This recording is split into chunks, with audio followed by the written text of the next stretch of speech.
അവളെ ഈ തേച്ചിട്ട് പോയി.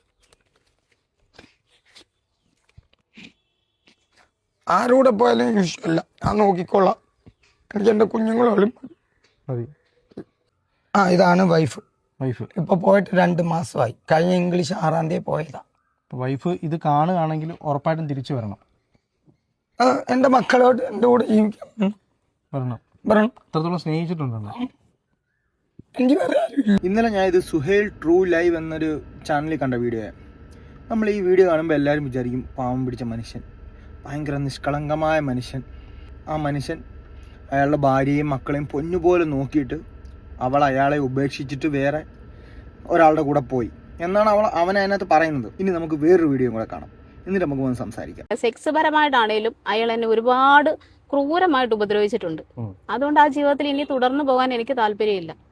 ഈ സോഷ്യൽ മീഡിയയിലൊക്കെ ഇടുമ്പോഴത്തേക്ക് ഒന്നും കൂടി നാറ്റിക്കാവല്ലോ, അതിന്റെ പേരിലാണ് പുള്ളി ഇങ്ങനെയൊക്കെ ചെയ്യുന്നത്. പിന്നെ ഞാൻ ഒരാളെ തേച്ചിട്ട് പോവാണെങ്കിൽ എനിക്ക് ഒറ്റയ്ക്ക് അങ്ങ് പോയാൽ പോരെ. ഈ 14 വയസ്സുള്ള മോനെയും ഈ 7 വയസ്സുള്ള മോനെയും കൂടി ഞാൻ കൊണ്ടുപോകേണ്ട കാര്യമില്ല. എന്റെ സുഖങ്ങൾ മാത്രം തേടി പോവുകയാണെങ്കിൽ. എനിക്ക് പ്രായമായൊരു മോളുണ്ട്, ഞാൻ പോയാൽ എന്റെ മോളെ നോക്കാൻ ആരും കാണത്തില്ല. പക്ഷെ ഇപ്പൊ എനിക്ക് അങ്ങനല്ല, 2 ആൺപിള്ളേരാണുള്ളത്. നമ്മളിപ്പോൾ രണ്ടാമത് കണ്ട വീഡിയോ ഇല്ലേ, അത് അയാളുടെ ഭാര്യയാണ്. അയാളുടെ ഭാര്യ അയാൾ മാനസികമായും ശാരീരികപരമായും ഒരുപാട് ഉപദ്രവിച്ചിട്ടുണ്ട്. ഒരുപാട് ഉപദ്രവിച്ച് സഹി കെട്ടിട്ടാണ് അവള് അതും മറ്റൊരാളുടെ കൂടെ അല്ല പോയത്, സ്വന്തം അച്ഛൻ്റെയും സ്വന്തം ആങ്ങളുടെയും കൂടെ സ്വന്തം വീട്ടിൽ ജീവിക്കാൻ പോയതാ. ആ വീഡിയോയ്ക്കകത്ത് പറയുന്നുണ്ട് അവൾ ഇനി തിരിച്ചു വരത്തില്ല. ആ ചേച്ചി പറയുന്നുണ്ട് ഇനി എൻ്റെ ജീവിതത്തിൽ തിരിച്ചു വരത്തില്ല എന്ന് പറയുന്നുണ്ട്.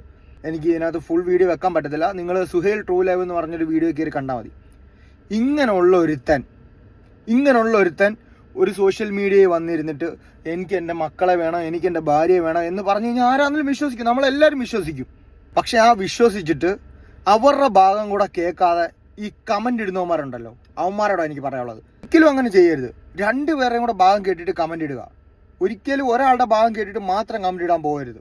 ഒന്ന് ആലോചിച്ച് നോക്കുക, ആ ചേച്ചി എന്തും വേണ്ടി കഷ്ടപ്പെട്ടിട്ടായിരിക്കും ആ ചേച്ചി ഇറങ്ങിപ്പോയത്. ഒന്ന് ആലോചിച്ച് നോക്ക്, ചെറുതായിട്ടൊന്ന് ആലോചിച്ച് നോക്ക്. ഇപ്പം നിങ്ങൾക്ക് ആ അവസ്ഥ വന്ന് ഈ കമൻ്റ് ഇടുന്നവരുടെ ആർക്കെങ്കിലും ഒരാൾക്ക് ആ അവസ്ഥ വന്നിട്ടുണ്ടെങ്കിൽ ഇറങ്ങിപ്പോത്തില്ലേ? ഉറപ്പായിട്ടും ഇറങ്ങിപ്പോകും. നമ്മുടെ ശരീരമാണ് നമുക്ക് വലുത്. പിന്നെ ആ പുള്ളിയെ സപ്പോർട്ട് ചെയ്തുകൊണ്ട് പറഞ്ഞവന്മാർ ഒന്ന് ആലോചിക്കുക, നിങ്ങളുടെ വീട്ടിൽ നിങ്ങൾക്കുമാണ് ഈ അവസ്ഥ വരുന്നതെങ്കിൽ. ഇങ്ങനെയുള്ളവന്മാർ കാരണം സോഷ്യൽ മീഡിയയിൽ ഏതാണ് ശരി ഏതാണ് തെറ്റെന്ന് മനസ്സിലാവാത്തത്.